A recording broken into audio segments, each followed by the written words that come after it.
So far, our conception of the evolutionary development was a neat layer by layer vertical ascent. Levels of consciousness emerging, reshaping the individual form and building as if a higher and higher gradation. There comes a point though, as we open to the ranges above the mind, that we discover each of these layers was more free, more wide, more flexible, but crossing the threshold of the mind into the higher ranges, it's not just wider and more flexible, it actually opens out to something which is infinite. But from that infinity, when you look down, you discover that what you were conscious of below was also infinite, but its infinity was hidden. You discover that behind the surface working of the mind was a deeper inner working of a mind which was also opening to infinity. Behind the life energies of the individuality and the little petty desire surface personality, there was an infinity of life energy.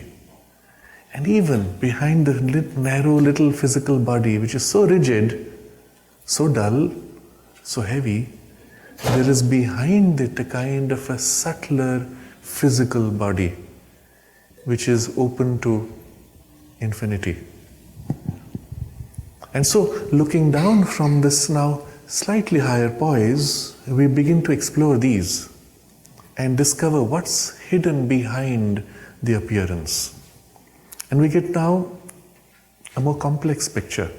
This little neat ascension of layers was forming the surface person, the center of which was this false person, false individuality that we call ego, which is primarily a bundle of desires and habits bound in a bit of a knot, which is all the time shifting, moving around, drifting, nothing stable, nothing fixed, changing. But behind that, there is this whole range of gradations supporting and, so to say, feeding influences into this surface narrow individuality. And in that is a rich and complex world, which we will now explore a little bit. That rich and complex world is largely unknown to this little narrow surface personality because it is so fixated on the physical body and the physical senses that it rarely stops to disengage, turn back and explore these ranges. First of all, we discover that the life energy which was shaping the physical body and physical matter has an independent reality of its own. It's not just life force in the body working, but life force standing back from the body and having its own separate life, of which we are not conscious. So let me start with a simple example. You took the seed and put it in the soil. You watered it. And if you've done this at home, you sprout grains. Let's say you've sprouted a bean or a wheat.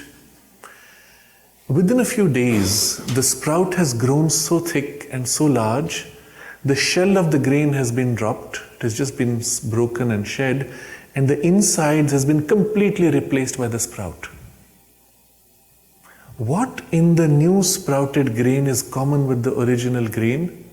Nothing at all. You can say it's the same matter, but the way it has restructured itself, it's no more the same. In fact, they say sprouted grains are good for you because they have many more vitamins, many more minerals, much more nutritious. It was not the grain, it has become something else already. And it continues. And the question to be asked is, what's common between them? And if there is nothing common, how can this become that? Physically, you do not find anything in common. What is held in common is non-physical.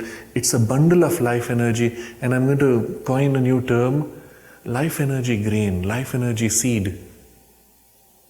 or life energy bundle, which is common to the grain and common to this new thing and common to all the rest that follows into the plant. And what is that? What does it contain? Because it has within it enough knowledge, enough force and enough identity of life energy to take it all the way through full tree hood, which is millions of times larger than the grain. And so different that you have nothing in common. In fact, the tree hood is going to shed 1,000 grains, each of which will be a replica of this one, pretty much. So what is it that can stay attached to a grain and yet grow to become this big and then burst out copies of itself and still not change? Because it has to be something in common. And you realize it cannot be physical. I'll give you another very interesting example. You know the transformation that a caterpillar goes through. You have a caterpillar and then you have a butterfly. And that's transformation. There's nothing in common between the two. And how does the transition take place? The caterpillar eats leaves, lots of leaves, grows really fat, so much that he has an excess of material, and then uses some of that to weave this silken cocoon around itself and locks itself into a cocoon. And once it is safe within the cocoon, again very similar to the concept of a seed, it secretes a protein which begins to decompose, break down its own bodies and cells, until it breaks down so completely that it becomes pure liquid. There's nothing of the physical biological structure of the caterpillar left. Nothing at all. Not even the bone structure. And then once it is completely liquefied, it begins to reorganize itself and a new cellular structure begins to form, which becomes very neatly, cleverly folded butterfly with its wings folded and with a unique pattern within. And then at some point when it has sufficiently solidified as a new body, it suddenly becomes half awake, full awake, and begins to cut a hole through, drags itself out, and then opens its wings and flies away. If you observe that transition point where it is pure liquid, and the before and after, there's nothing connecting it. In fact, if the liquefaction is not complete, you will not have butterfly. And what is interesting, and this is the part I'm coming to, if at the point where it is completely liquid, you cut open a tiny hole, a slit, take a stick and stir the liquid and seal it back, you will still get the perfect butterfly. What in that liquefied state held the knowledge of how to become a butterfly? And if there was something which had that capacity from that liquefied mixed liquid to become butterfly, what if it was common to the original caterpillar? It had to be there, something in common, isn't it? Obviously it is not physical. And so we come to the conclusion that there is another body, and we will call it the life energy body, the vital body. And in that vital body is not only the life force, but even a mind form of what the butterfly should become, the template, the idea of butterfly. And if you have stirred the liquid, then there is nothing in that idea which has been affected. So the idea is so free from the physicality and yet able to influence the physicality so deeply that it can make a complete shape out of it. And if this is true of the seed, if it is true of the caterpillar and butterfly, it's equally true of us. We don't undergo such a dramatic change, and yet, well, look at your body and what it was when you were newborn little baby, would be about this much. What maintained the continuity? What in it had all the knowledge to be able to build itself? You see, in the first 2 years, the baby grows in weight, double, triple even eventually. And everything is replaced. All the cells are replaced. Even functionally, it undergoes changes. In the first 6 months, it cannot eat solid foods. And later, it develops that capacity. The brain is so small that even the formed mind of the adult is unable to function in that kind of an undeveloped brain. And yet, the continuity of consciousness is retained. Sometimes even, there are children who remember what it was like when they were born. What in the brain or consciousness held that memory? So these questions, these introspections lead us to the recognition that there's something, we are not this, we are something much more, and that's more truly us than this body. The caterpillar and the butterfly are more truly the vital mental body seed form than the physicality of both either caterpillar or butterfly. So when you start exploring yourself and you say, well, what am I really? That it is not this body, and then you begin to now disengage from this body and identify with that part of you, you are much more truly you than you ever were before. And so here we have in the yoga tradition the vocabulary of sheath. The physical body is described as annamaya kosha. Anna is matter, it is also food. Annamaya of the nature of matter or formed of matter. Kosha is sheath. A sheath is a covering. So we don't use the word body. Body I don't think has an equivalent, at least in this context. The sheath is something which covers something else or encloses or provides a surface protective layer for its identity. So this is your physical body sheath. And then there is the pranamaya of the prana, of the life force sheath. And then there is the manomaya, which is of the mind, of the character of mind or substance of mind sheath. For whom? And these three sheaths are the means by which this real person is able to engage with matter and the physical world. But the sheath itself is already a layer, a body, which exists independently. The manomaya and pranamaya, the mental sheath and the vital sheath, and let's now use the word body, independently exist from the physical body sheath and have a life of their own. So a little bit of this we experience every night when we go to sleep, when momentarily a part of the mental and vital body slowly separate from the physical body and kind of drift apart. And that initial movement as you go to sleep, often there's a sense of floating. And if at that moment you're awake, you feel you're slipping and you jerk awake, and there's a sense of falling and awakening with a shock. And it was because the subtle sheaths were separating partially. And if by then you have not fallen asleep, at the moment of separation, one tends to drift into sleep. If you have not fully fallen asleep and your mind kicks in and says, what's happening? The jerk brings it back, makes it fall with a shock.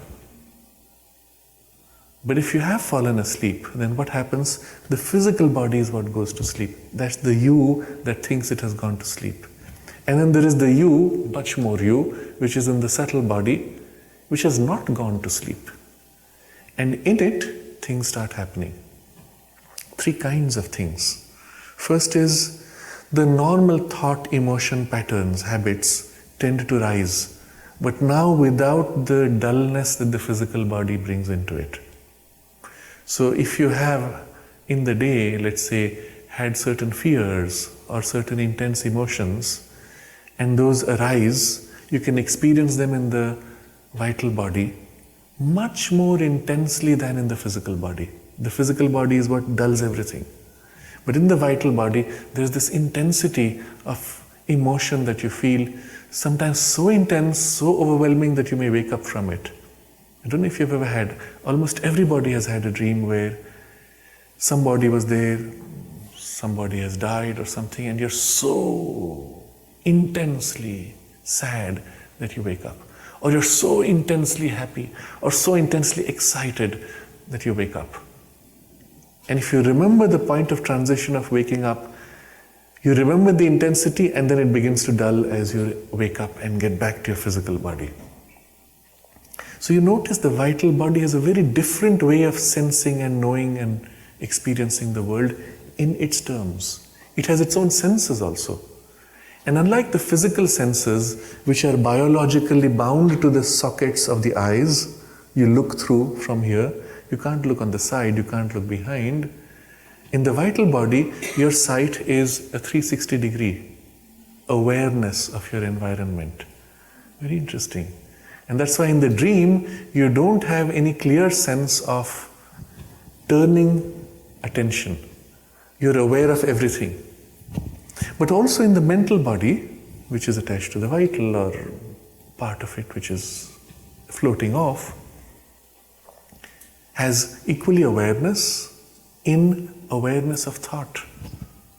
And so often in dream, you have this sense that you met somebody and you don't remember any words spoken, but you knew why they were there and what you wanted to say, and they knew what you wanted to say, and the whole exchange takes place instantaneously. And so when you narrate the dream, I met such and such a person and I didn't say it, but we knew this and we knew that and something happened. You don't remember the words being spoken because you don't need words. It's only in the physical body that you have to move your lips to make a sound for the other person to hear and then translate into thought and emotion. In the subtle body, the vital or mental body, you directly experience the emotions of others and the thoughts of others, and there is an instantaneous, and I will even use the word complete, transmission.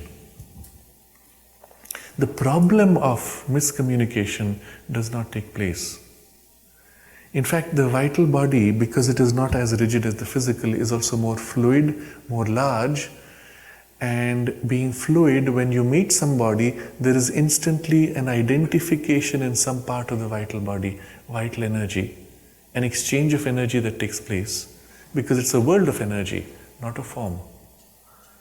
And at that moment, you feel what the other person feels as if it is your own experience.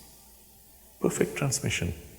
If it's a thought, you experience the thought of the other person's thought as if it's your own thought. And you understand exactly what they are about. And your response is instantly reflected in his consciousness equally. The result is, if you communicate on those levels, you rarely can have misunderstanding, but in a single touch, you can communicate much more than hundreds or thousands of words.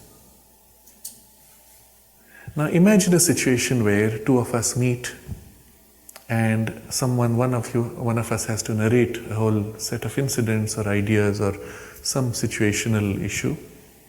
Both of us briefly disengage from the physical body. We briefly touch and instantly we know exactly what it's about. Wouldn't that be interesting?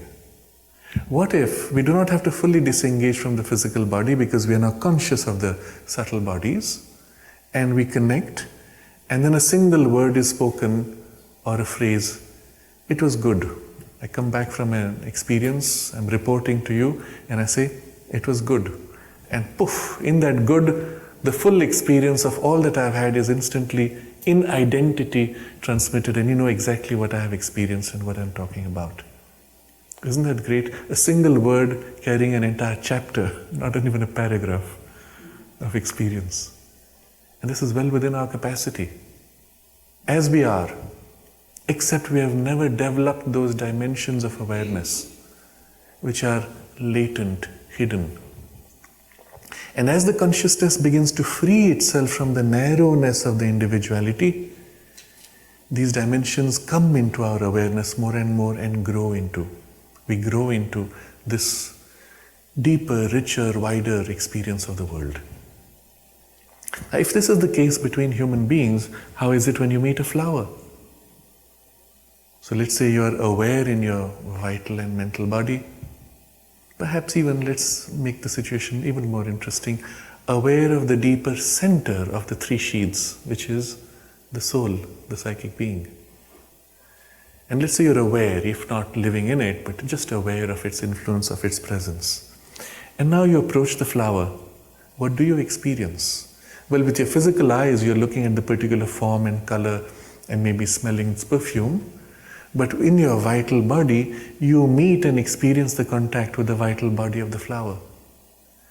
In your mental body, you're aware of the idea of flower and the consciousness of flower and the full rich experience of the flower's journey to whatever extent it contains it.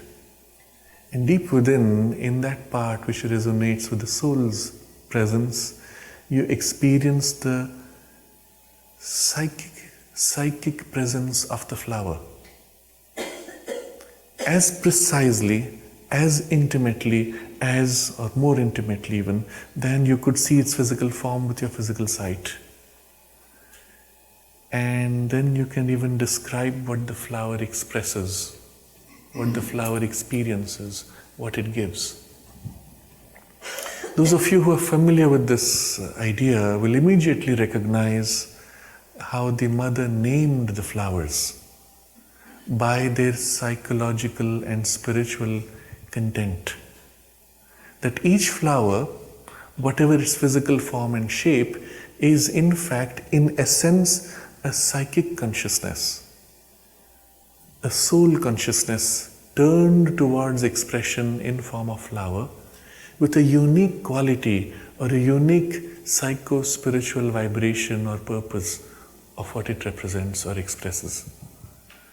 Just as each one of us has a unique line of development of our consciousness, well, each flower species has something distinctive. And she named the flowers accordingly. Those of you who were with Narad this morning for the morning walk will perhaps now remember the names which he will have mentioned of each of the flowers, the psycho-spiritual names. But what you notice which is fascinating is that the form of the flower often is a representation of the quality of consciousness that it embodies. And this is what is fascinating, even down to the level of the structure of the flower. Color. The colors represent psychological qualities. And then the structure and the function of the flower represents psychological qualities. And here's the interesting part. If you eat the flower or take the extract of the flower physically, you have a result which corresponds to the psychological qualities. And just to prove how this works and how objective this can be, you may have heard of something called Bach's flower remedies. And this is something which was developed in Europe by somebody by the name of Bach, who discovered that certain flowers have certain curative properties. And there is one particular which he has suggested for curing fears. Independent of that, when the mother looked at the flowers which were given to her and named them, and she named about 900 flowers. She took pains to name 900 because there's something very important there to which it was worth giving so much attention.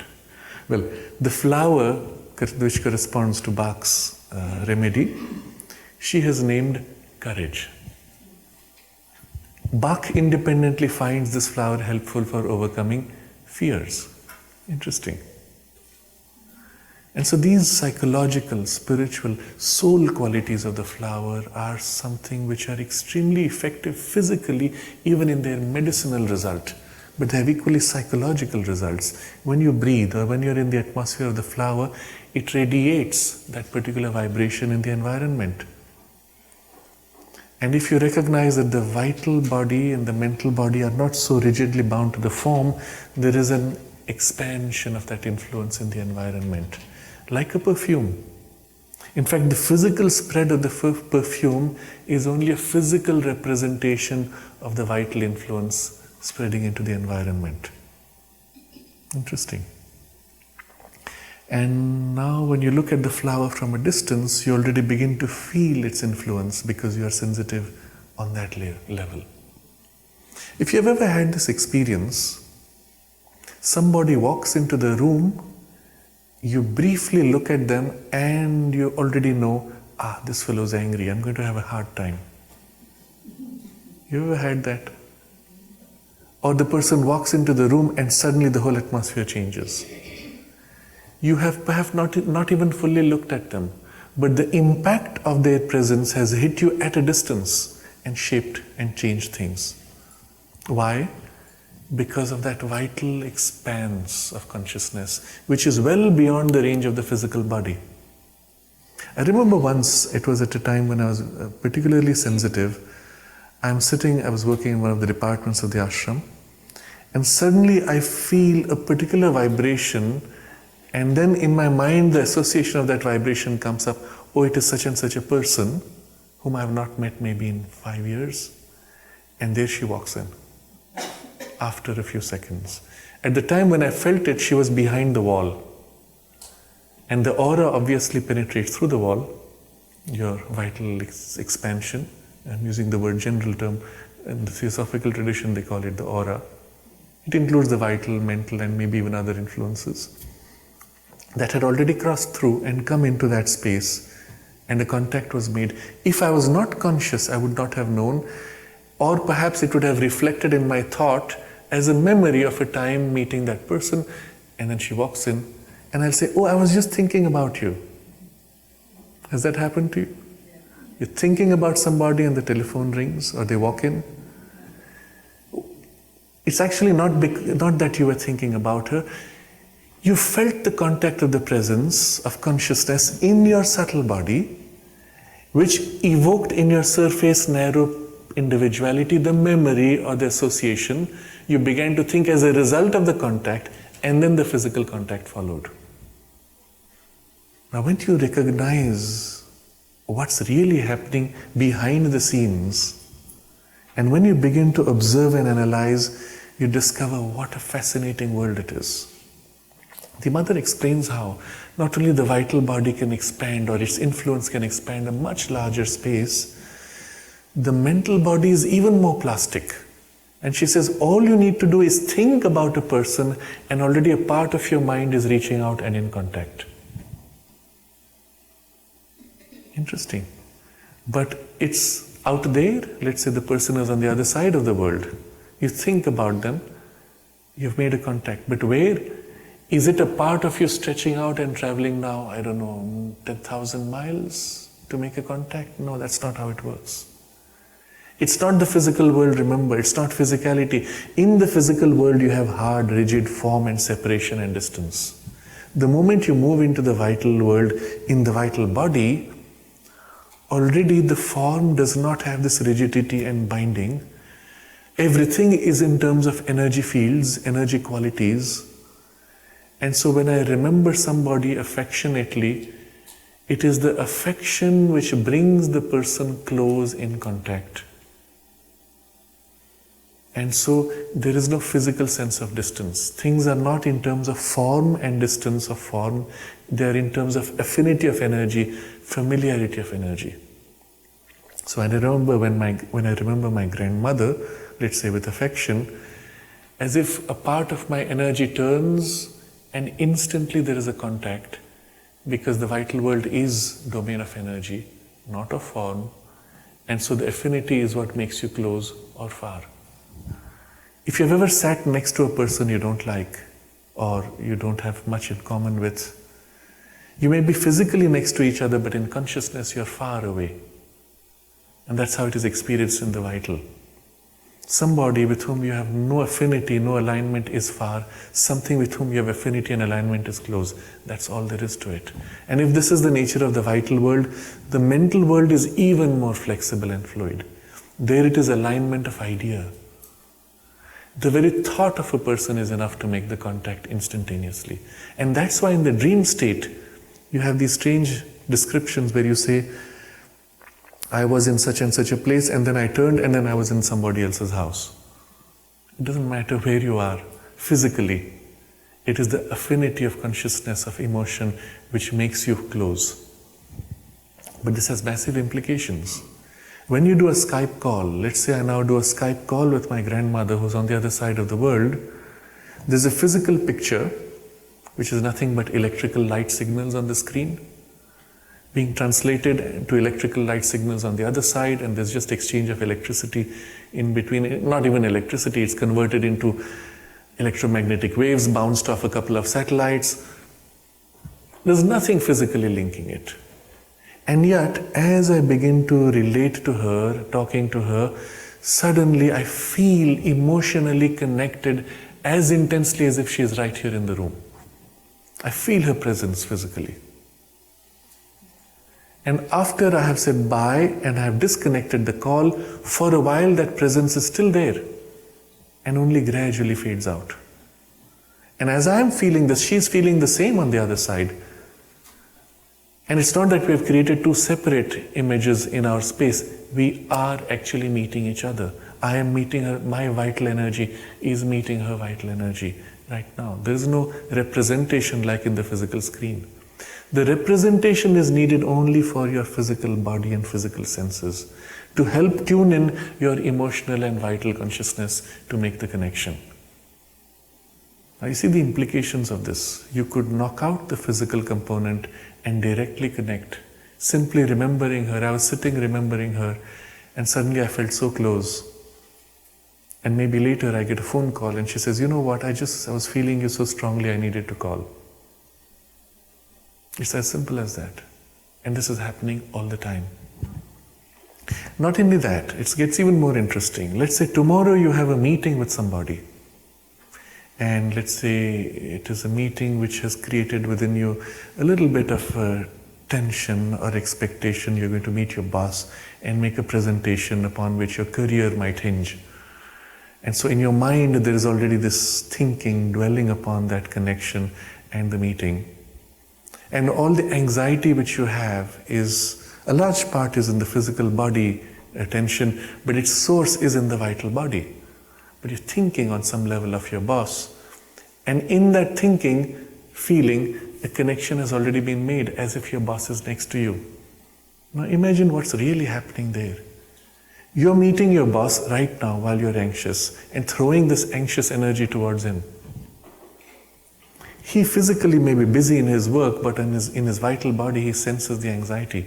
If he's conscious, he will even know this guy is really anxious. But if he's not conscious, he still receives the impact of that anxiety. Long before we have met, long before we have had a physical interaction, there has already been an exchange of energy and maybe even a setup of alignment of energetic tension. So that when I walk into the room and I'm about to meet him, already a relationship of anxiety has been defined and in place. If he's strong enough, if he's a good boss, he will sense this and project a positive energy. And with a smile disarm, with a few words disarm and make you feel comfortable and dissolve that tension. And that's what makes for a good boss. You're somehow able to play at the level of energies without always being fully conscious of what you're doing. But when you're conscious of it, you recognize that there's a continuous series of links or energetic flows that's taking place all around with people we don't even know of sometimes. Because there is an affinity of energy which makes us close without ever meeting physically. You see the implications of this. We're actually in conversation or energetic exchange with people of similar affinities. And that's already acting upon us. If you've ever been or let's take an example of the email. You remember the person intensely and poof, the email comes. And the email, at the time when you open it, discharges the full impact of the energy. I've had this a couple of times when there was a sense of a tension regarding something I couldn't make out what. The email comes and I open it and here's something pretty nasty. And the energy of it was already touching, but now the opening the email discharges the energy into my physical surface personality. But already things had been set up. And if you're ever in a email exchange group or chat group where there may be a few hundred people, there's actually an energetic link which is formed across all these 100 people. You may not know them by name at all. But entering the chat room, you have plugged into that energy and you're part of that community energetically. And it doesn't matter where you are physically on the earth.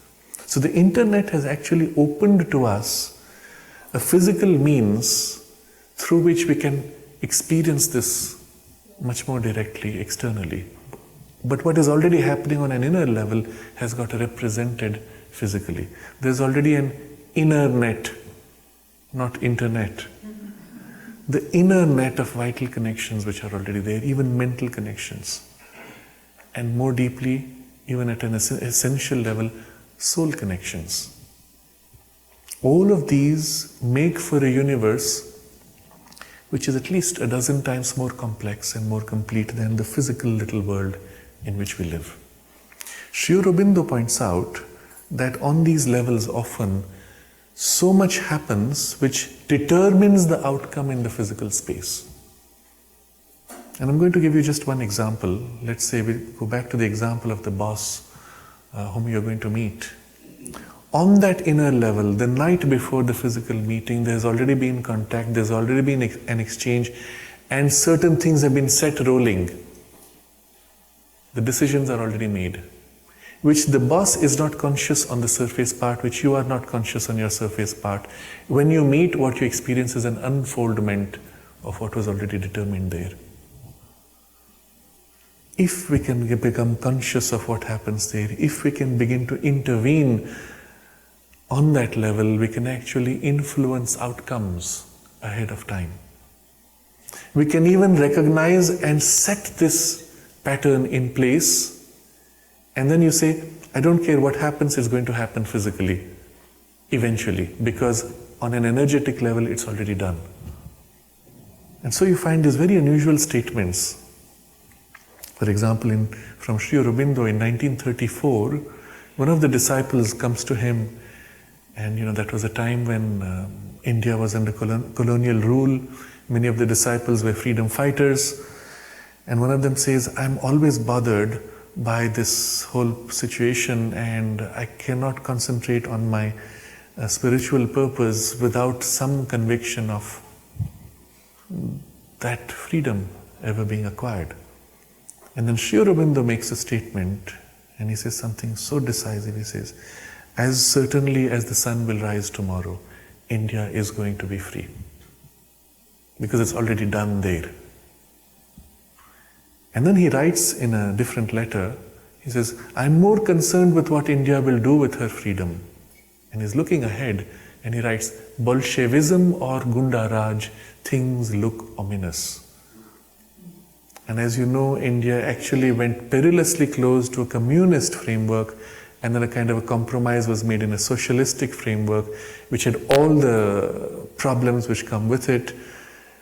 And Gunda Raj is the rule of the thugs, which was equally prevalent in that whole thing for many decades after freedom.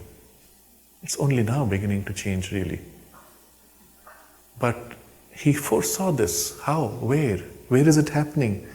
On these domains of the vital and the mental, and even above into the spiritual realms. Initiating an action on those levels, you can be sure if it is accomplished there, it will ripple out into the physical domain for sure. If it is still uncertain there, well, all the way down to the most physical result, it could still modify and slip somewhere. The higher the source of the action, the more compelling the outcome, because the greater power it has. And so there's this amazing incident in 1920. You see, India became free in 1947. The statement Sri Aurobindo made was in 1934 or something. But 1920 is this recorded incident where Sri Aurobindo and the mother were working from the spiritual domains to act for India's freedom. And they are working, meaning they are working with the spiritual energies, releasing, modifying the trends of forces, overcoming, redirecting forces. Literally, if there was a physical flow of water and you channel the water, modify, redirect to get a particular pattern of outcome. It's something like that. In the vital worlds, it is energy flows. In the mental worlds, it is idea forms. In the spiritual domain, it is spiritual consciousness, but as seed idea. And if that can be formed and projected with full effectivity through the mind and vital, the outcome is certain, often with precision. If it is not fully formed in the mental vital worlds, the outcome is certain, but with variations of form. And so 1920, they achieved it. And then suddenly Mother said, India is free. It's done. And Sri Aurobindo asks, how did it happen? Was there much bloodshed? That was the concern they had, because they were navigating, so to say, the destiny of the field spiritually. And Mother said, no, they went as they came because of the change in the world situation. That's it. Now this is held at an essential level. If you recognize what that means, they went as they came, it's already done there. And then it's a question of working out. Literally that projection will find human instruments aligned to it. Remember, in the vital world, you have affinity based on energetic alignments. In the mental world, in thought alignments. So projecting from above, literally it will gather around itself the right people, form with the right ideas, fill them with the right energies, and shape the outcome all the way down to the most material result. I'm giving you I can only describe it as a glimpse of this inner and larger domain, all the way top down, from the spirit down to the material, which begins to open to you as this consciousness widens out. And you realize that you are only a part, a tiny part of a large universal energy, a domain of universal thought. And even materially, your body is connected somehow, materially, at a subtle inner level with the universal circumstances. And the trends of those large movements often will determine, and with which you can predict the outcome even of the future, or modify them even. This is a first glimpse of this larger and inner field that one begins to now engage with. But along with it are other interesting things which also come, and this is the second half of the discussion here. Tomorrow I will be elaborating on some other things associated with it, but the second side is, when you become conscious in your vital consciousness, in your vital body, you realize your physical body and your vital body are intimately connected, and equally every object has its own equivalent vital body. And one of the implications is your vital body meeting another vital body can modify things in it. This becomes the basis for a whole realm of exploration that we call energy-based healing. When with Pranic Healing or Reiki or many other names, a person comes to you, projects an energy and intervenes to actually accelerate healing. The form of it sometimes can be so vague that you don't even know something has happened. A person sits next to you, speaks a few kind words and goes away. And if he was conscious, he has already intervened and initiated or even completed the healing. And you wouldn't even know that he was responsible.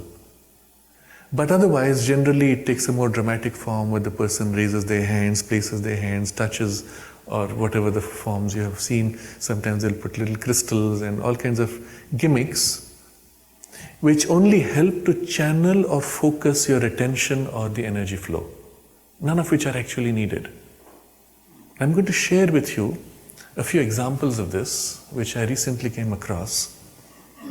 And this was done in a laboratory in India, which is one of the premier laboratories of a pharmaceutical company with all the US FDA approved facilities. That is, they have the competence to do every possible experiment in the test tube, in lab rats and in human beings, clinical trials of pharmaceutical drugs to validate them. And they have the authorization, and if they do it, it's accepted by the US FDA. That's a very high level of acceptability and competence. They were approached by a group of healers who said, we want to validate what we have been doing, objectively. And they said, well, we will apply the most rigorous scientific trials with double-blind and other verifications. They said, no problem. And so over a span of about 2 years, they did a series of experiments with nearly 100 people. And some of them flew to Delhi, went to the labs, and these were double-blind trials. That means even the scientists would not know which sample had been healed, which had not. which had an energetic intervention and which had not. They were just labeled, and later, afterwards, you would match them to see what the outcome was. And the responses from the scientists were quite interesting also. So I'll give a few examples here. So they would take a cellular culture and apply to it a healing. The way it works was they had a nutritional liquid into which the cellular culture is placed. So there'll be 2 bowls of nutritional liquid. One of the bowls would be given the healing energy, the other not. And then they would put the cell culture in both and then see what happens over a few days or weeks. The healers were targeted specific things. So there were about 24 parameters on which they had to act. These included certain amino acids, certain hormonal levels, certain growth structures. So in one particular case, when there is an inflammation, there is a marker for inflammation which rises dramatically. And they were told, we want this marker, and a technical name is given, we want this marker to be reduced. In another case, they wanted the same marker to be increased because it represented increased boosted vitality. In each case, when they asked for a specific marker to be raised or reduced, the healing done, the marker shot up 60% typically or went down 60%. Now this is huge. It's not a 5 or 10% variation, a 60% variation, and with all the double-blind tests. So when the first results came, the chief scientist looks at all this and says, how do we accept this? Let's do it again. And they went through the whole process all over again. And remember, this is many samples which have been used each time. They went through all over again exactly the same results. And then they began to see how the same marker for inflammation could be brought down in one case and another case could be shot up when they needed it. Now ask yourself, what does the healer know about the cellular working or the inflammation markers inside the cells? He doesn't even know what you're talking about. You just give him a term. We want oxytocin level to go up. What does that mean even? So the healers would often say, well, what is it exactly? Tell me what that thing does. And so he's explained that this is what this particular amino acid or substance acts in the cell. The healer says, okay. And then he concentrates and punches a burst of energy into the sample. But with the idea that this should happen. I'm giving this example because the implications are so extraordinary. The healer doesn't know the cells. He doesn't know how the cells work. He has no way of knowing where that particular molecule exists in the cells. You want to push up a protein, you want to reduce the cellular function. You don't know anything about it. You've never seen a picture. You cannot see the cells. All you've done is punched energy with an intention. This energy now seeps into the cells, and inside the cells begins to operate to work out that intention. And that intention, of course, had no idea of what this particular substance means or where it is. But the energy is able to find that substance and modify it, boost it or reduce it or modify the functioning of the cells to get it to boost or reduce. Can you recognize that the energy working has greater intelligence and specific knowledge of the cells than you had as a healer? See, the implications of this are so great. You put a mental intention that said, I want this biomarker to go up. The energy going inside the cells has to know the full working of the cells and intervene in a way that will eventually lead to that biomarker going up. You see the implication of this, that inside the energy is working was a greater intelligence than even yours, or specific knowledge than even yours. Now the implication of this is so great. It means you could put out a general intention out there, and the intention will develop through its energetic action all the details of how to make itself effective without you ever knowing details of the circumstances. And this is what we are seeing happening in these examples, in these tests. And in one of the cases, and this is so shocking, so first I'm identifying the kind of precision which can be acquired in a general intervention. The second example is of the rapidity of change.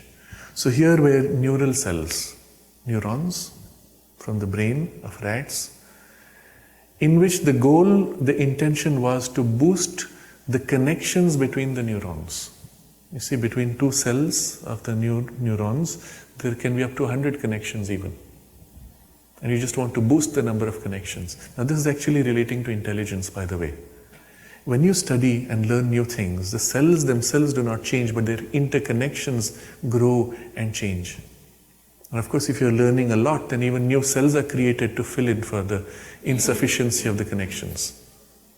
And when you don't learn, when you don't do something, these connections tend to break down and even the cells begin to die eventually. So here's a sample into which an intention has been placed for the nerve cells to grow.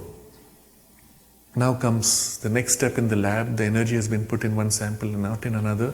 It goes to the next level in the lab. The scientists put cells inside and watch through the microscope.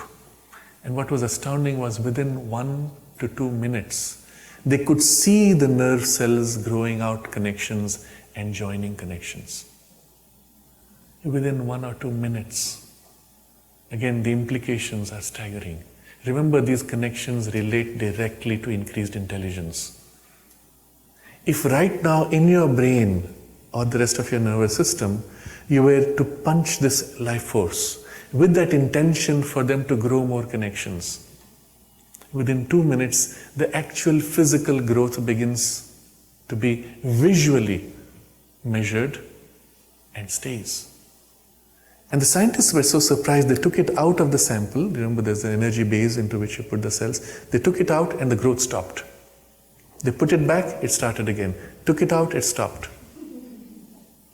Immediately. In other words, you can actually boost your physical intelligence, your brain intelligence capacity, just by willing it, intending it into the energy field of your brain or your nervous system. You know of patients who have had a damaged nervous system, because of which a part of the body becomes immovable, paralyzed. You have a break in a burst of a vessel in the brain and left side of the body is paralyzed. What do? You have to regenerate the nerve cells here. And how do you do that?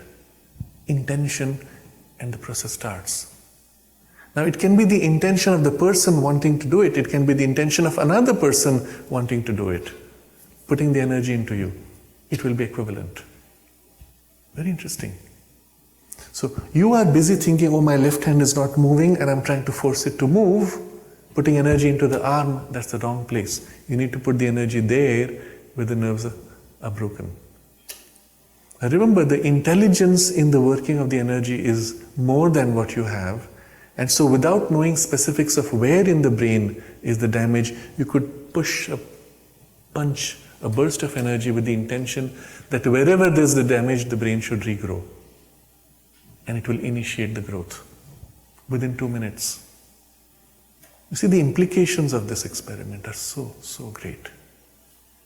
And what it's showing you is the power which is latent within us, which we are totally unaware of, which we are not using consciously, or rather, and this is the more difficult thing to recognize, we are misusing unconsciously all the time. The moment you say, it's impossible, science says it is impossible. What have you just done? You've thrown a burst of energy. It should not, cannot happen. That's what you just did. When a patient opens to the doctor and says, "Doctor, can you help me?" And doctor says, "I'm sorry. It's one of those cases. We can do nothing." What did he just do? He put a burst of energy of denial and rejection of healing. But if the same doctor puts a positive energy and says, "Don't worry, you will be well," but he has to believe it. He has to put that intention into the energy. That's why doctors fail if they have been educated. Then they're bound in the education, and the failure is designed in the very education. Whereas the mother of the child says, "No, my child, you're going to get well because you have to get well, and God is there to help you."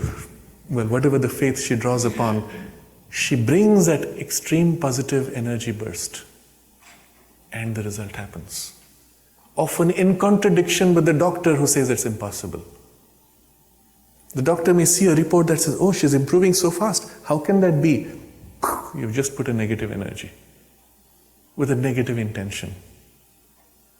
And so sometimes it is even helpful to isolate the person from these formations to be able to give them the positive shaping influence. And where you are makes a huge difference. And this comes to now something even more interesting, and we'll perhaps close with this or open to your questions after this. In the hospital is the ambience, the energy field, and the mind field of the belief system of the medical system. When you walk into the hospital, you're walking into their energy field and belief field. And you're shaped by it. Even your growth, recovery is defined, almost influenced by it. And this can go quite far. And an example is given of another test where patients are put in the general anesthetic, when technically, medically, you will say the person is unconscious. The doctors often make fun of the patient.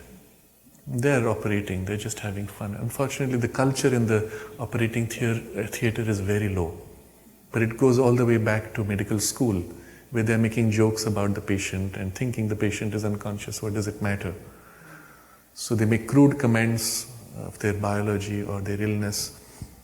And the doctor says, this fellow is a bad case. We need to do something. It's going to take a long time to recover. He just said it.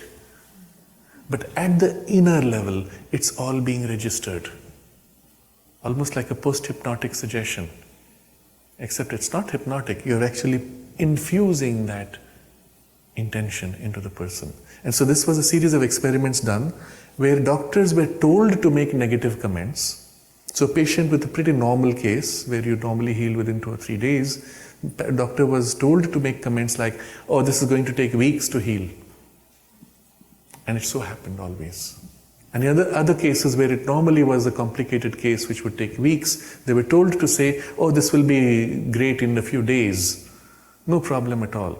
And sending a positive intention, implanting it inside the patient, receiving it, they healed faster. The data is irrefutable. So you've entered the field and you are subject now to that field. Now imagine the reverse happening. You're taken into a space in which there is only the positivity.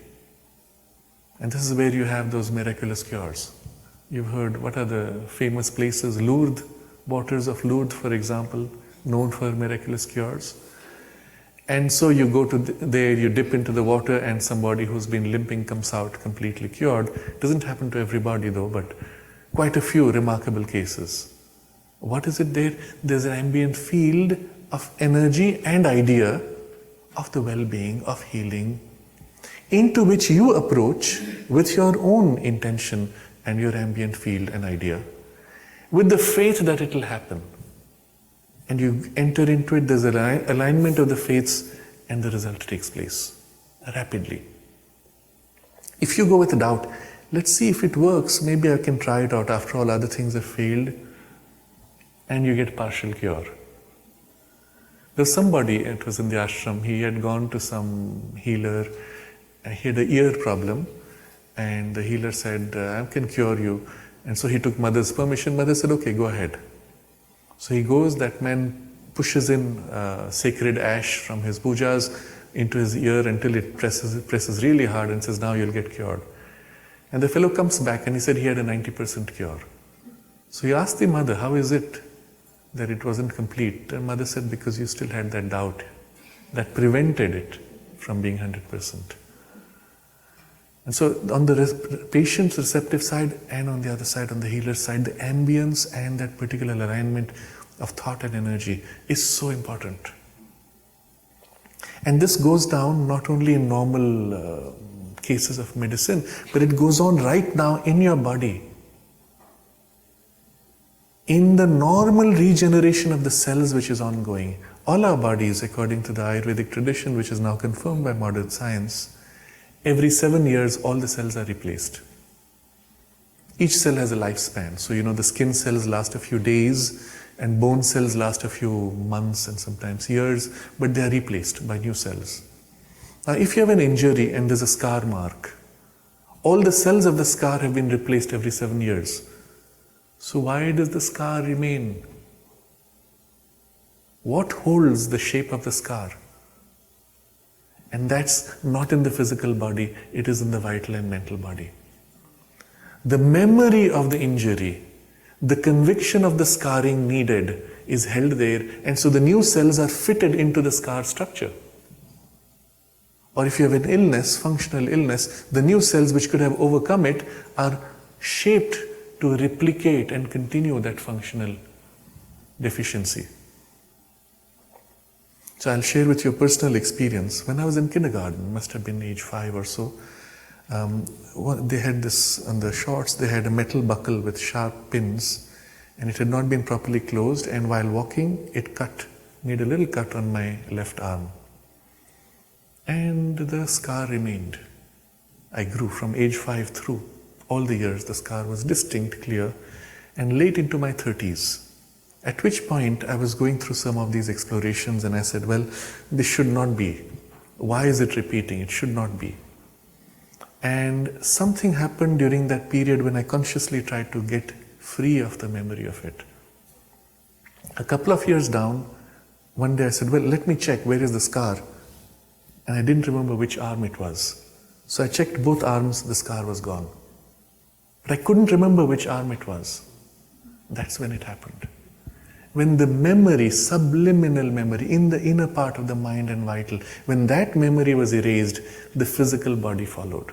As long as that memory remained, feeling the scar, feeling the injury, feeling the impact of that shock, and remembering it led to the sustenance of the scar. When that was erased, the scar was physically gone. Interesting. And I had another example where my finger had been cut. It was a sharp cut. It went pretty deep, almost half a centimeter in, and that's quite deep in the fingertip.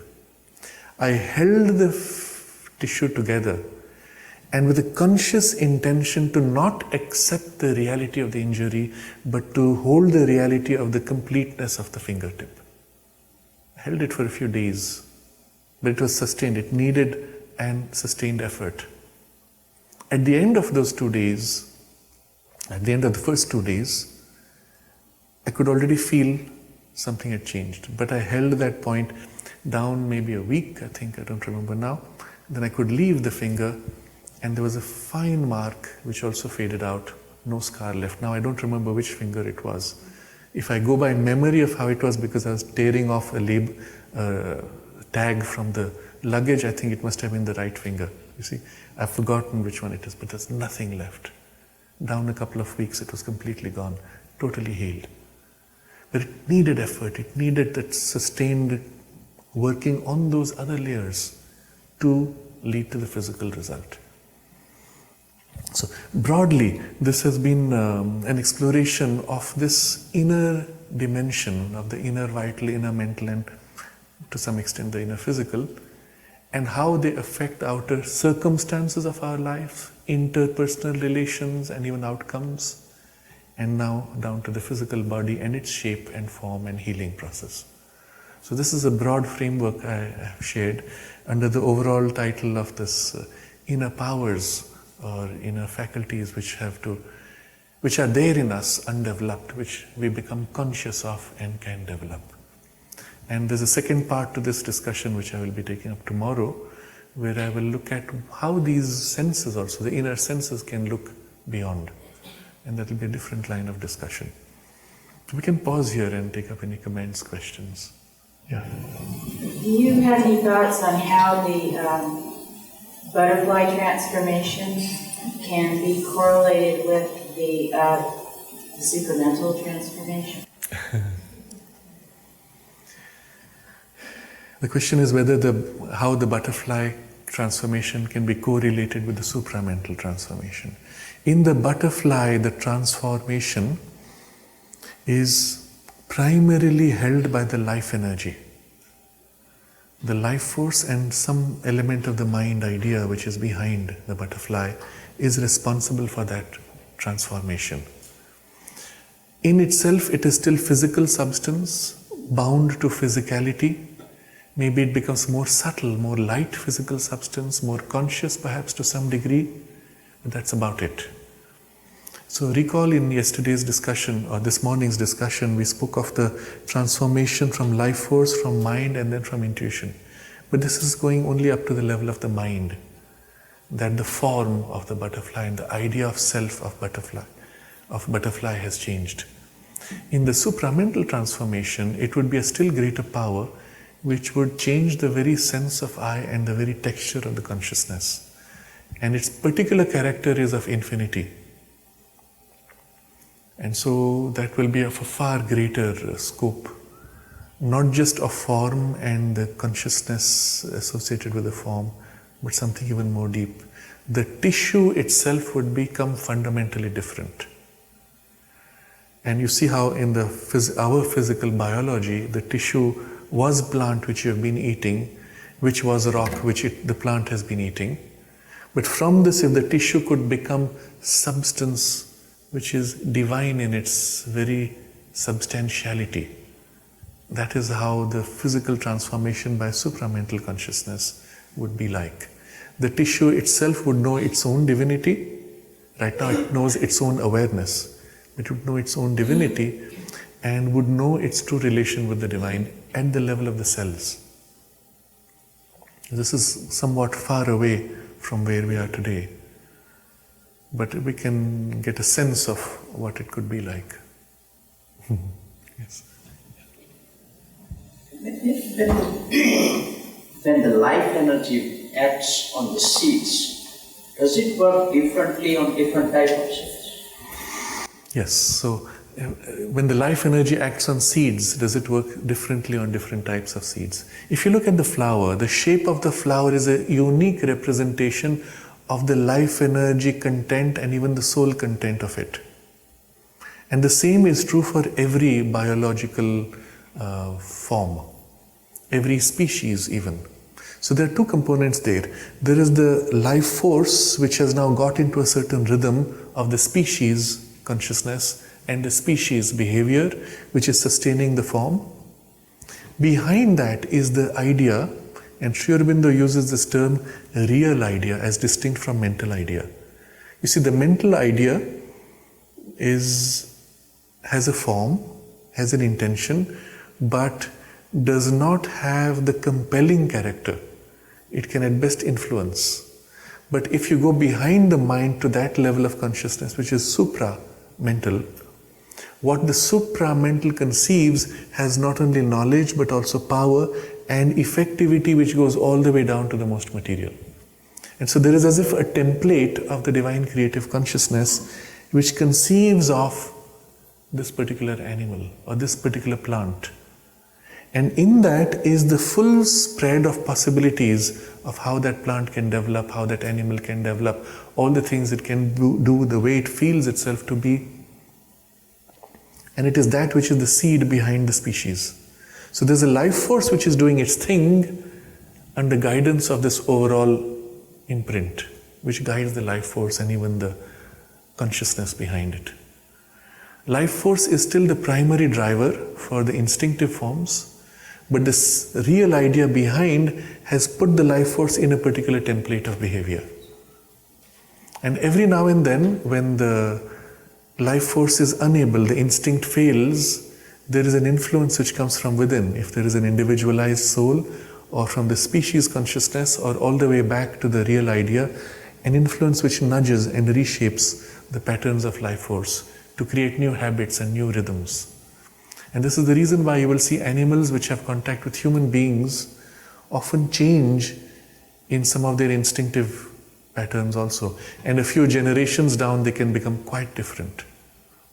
If horses have been bred under human contact for a few generations down, you can even develop specializations of their relationship with human beings. But all of this is included in the overarching real idea behind, which is at the supramental level.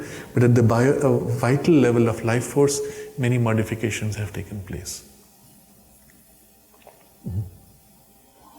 Yes? You think transformation of butterfly, it is more than transformation, it is metamorphosis, because it's change in the physical function and energy. The technical term is metamorphosis, which is morpho is the field, meta of a higher, is the form, meta is of a higher level, an abstraction of form which is presiding over these two. That's the correct biological term. But in the form undergoing a radical change, in which the new form has no connection with the old form, I use the sense of transformation. You could describe it as a physical transformation or a vital transformation, not a spiritual transformation. But yes, it's a question of vocabulary. Because tadpole to frog is incomplete transformation. Yes. Tadpole to frog is also a pretty radical change, but not as radical as the butterfly, where literally nothing of the old is left in the transition. Yes. So, are you familiar with the work of Bruce Lipton in epigenetics? Whose work? Bruce Lipton in epigenetics. I am familiar with epigenetics, but not specifically of Bruce Lipton. It's very much in keeping with your whole talk today. Okay. So his discoveries in genetic studies, which became epigenetics, was that the genetic code or command was not inside the cell, but in the membrane and the sensors on the outside of the cell. So in epigenetics, that the environment, or what is thought and felt, has the direct creative influence. Yes. At the moment. It's just what you're saying. Yes. So in epigenetics, the concept is that the triggers for the genetic activations or deactivations are from the environmental influences. And here we get in a very physical level a representation of the relationship of soul and nature. It's as if the genetic structure is like a core, but its expression, the gene expression, is modifiable depending on circumstances. And of course, on a very material level, they will say it's stored in that external membrane, but I'm going a step further to say, no, it's stored in neither. It is stored in the life energy template, of which both external membrane and the genetic code are specific operations or expressions. Yes. Yes. There is a very interesting explanation given by Sri Aurobindo. Somebody asked him, but where are these forces, vital, mental? And we look into microscope, we don't see them. We see the nuclear, we see something, like even that we don't see. Yes. But he says, his answer was interesting, maybe you recall that. He says it is in the relation between the particles. In the very field, in the very energy, the mind of the future development is hidden there. So because of that all influence from the mind back to its own creation is very probable. Nearly scientific, there is nothing... Yes, so when you observe, let's say from a very physical perspective, and I'm not even taking now the subtle body into consideration, just at a physical level, let's say you have two particles, you have two electrons, you're sending, the example is normally given, one electron is approaching the other, and there's a repulsion, and so it is deflected. Okay? Consider, it's as if a field of energy, and we call it an electromagnetic field or an electric field, from the particle extending out at a distance, meets what? Not the other particle, but its field. So basically these are two fields meeting each other and influencing each other and modifying the position of the particle. Now go a step further. Has anyone ever seen an electron? In order to see an electron, you have to shoot at it electrons, which bounce off, and by measuring the bouncing off, you say, there's a particle there. What if there's no electron at all? There's only field. Field meeting field, which gives to you the sense of a particle which is at the center of the field. That's the reality, perhaps. And so, in a sense, you could say the vitality or the vital aspect, physical level, or the vitality in the matter of the electron is in its field, not in the particulate content itself. And maybe there is no particulate content separate from the field. And then everything, all matter, is nothing but energy fields interacting with energy fields. Particles are only the mind's conception of the source of the field. If you think about it in that way, it makes eminent sense, isn't it? Then we could go a step further. That energy field is the most dense gradation of energy. There is a refined energy, a finer gradations of energy, all the way down to the pure liberated life energy, all the way up to the pure liberated life energy, from which a burst of energy rippling down to the more dense layers can modify them. And therefore my energetic intention placed there can modify the particulate behavior or their fields, which also has been recorded in the laboratory. And maybe we'll touch upon this a little bit tomorrow. A person holds at a distance a piece of metal, concentrates upon it, and the temperature of the metal goes up. Physically nothing is exchanged because they have all those barriers in between, including barriers for electromagnetic fields. But something has gone in there, modified the life force patterns, which has modified the physical energy patterns because they're connected, which has led to this change. And the same thing taken a step further, you could take a piece of metal, concentrating on it, and the metal would bend. Because the molecular tension, energy fields, have softened up, and immediately the shape changes. So it's a different way of looking at it. Yes. Okay, one last question.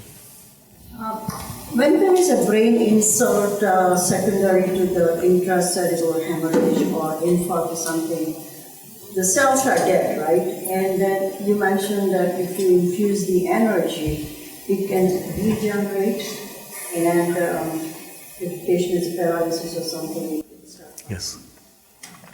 So you notice in the body, suppose there's a certain shock and impact of any kind which damages, the loss of blood flow bringing oxygen begins the process of destruction of the cell.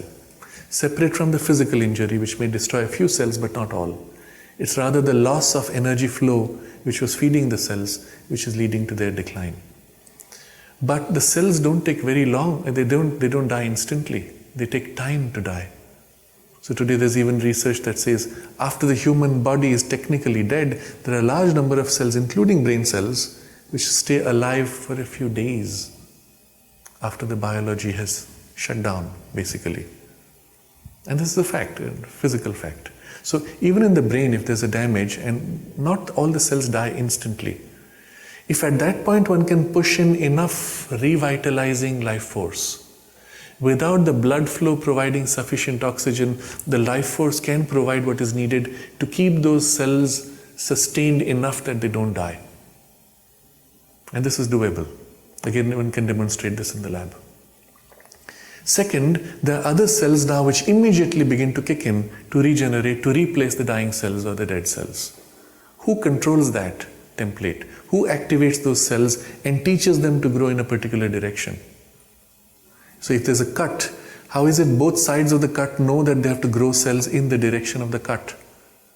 The thing which holds the template of the healed body is in the subtle body.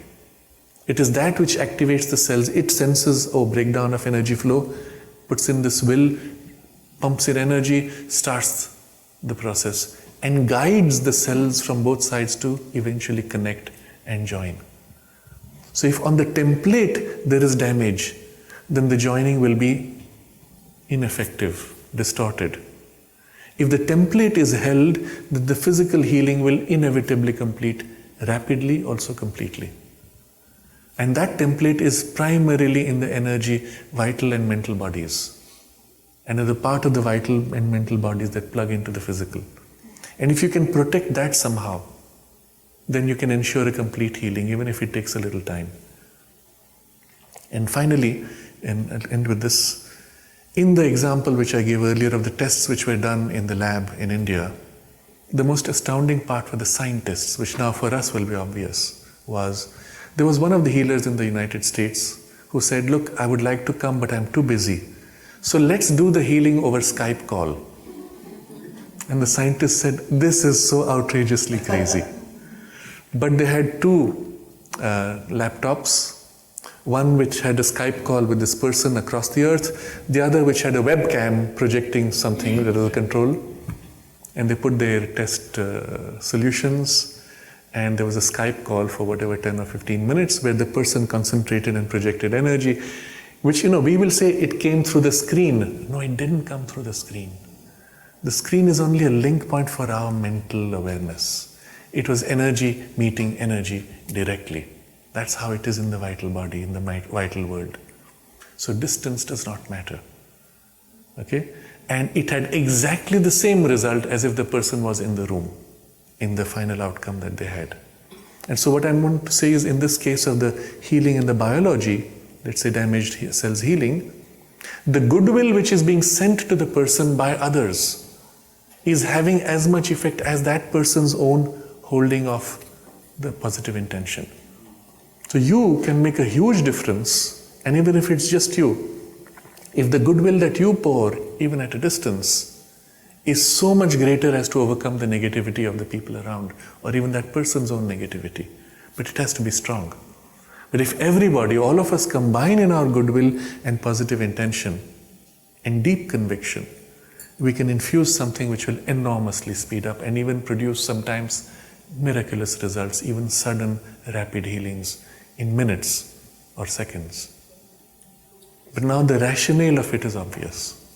How can they create the vital energy to infuse in the damaged cells and regenerate? I mean, I'm pretty sure it's happening. Yes. See, the problem is right now we are unconscious in these layers of ourselves. And therefore, how we act and what we act is often, as I said, misused. Just the fact that somewhere within you something says, oh my God, now she's going to suffer for the next weeks or months. You've already put out an intention.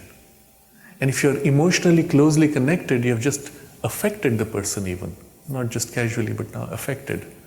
You come and meet somebody who's sick, and somewhere inside you, in your inner parts, you're holding this, oh my God, how many more months will this continue? And on the surface, you're saying, I'm really praying and hoping you'll get well, with all the good intention. But what you've actually brought is this deeper, larger part, which is having a greater impact. And that's why it's important to become conscious on these levels and to be able to act from them with full positivity. And this is part of the yoga, part of the journey of self-awakening, that we become conscious of our own totality of being and then are able to wield our action in the world more completely and more effectively. And if this is guided from the inner soul's influence or the higher spiritual influence, it is that much more effective but also true in its action. And this has to be developed. We are not doing it consciously, and it's not enough to have goodwill on the surface parts. You see? Okay. So I would like to ask you to pause briefly, just half a minute. Let's concentrate and recall the full import of this discussion, recognizing the importance that these deeper layers within us have and how effective they can be in everything in life. And let's put a conscious aspiration to align ourselves more deeply in all these parts of our being with a true inner aspiration and with the divine will, that only goodness and positive results may act from us in the world